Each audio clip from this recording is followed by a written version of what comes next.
నాదెండ్ల రమేష్ గారి కుటుంబాలను మీరు దీవించి వారి సంతానాన్ని మీరు ఆశీర్వదించారు.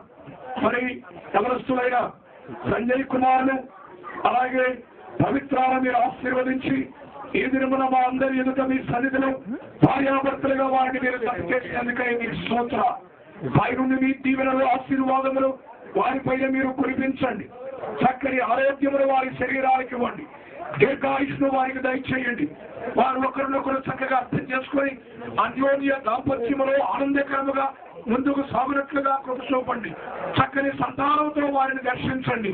ఇద్దరు కూడా కలిసి మందిరానికి వెళ్లి మీ బిడ్డలుగా మిమ్మల్ని సేవించే వారిని సిద్ధపరచండి.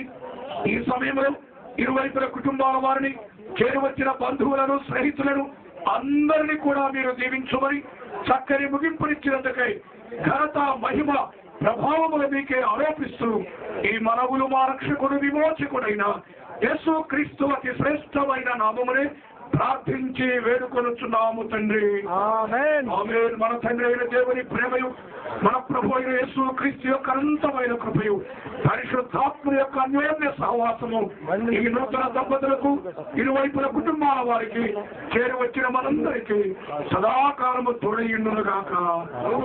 ఆమేన్.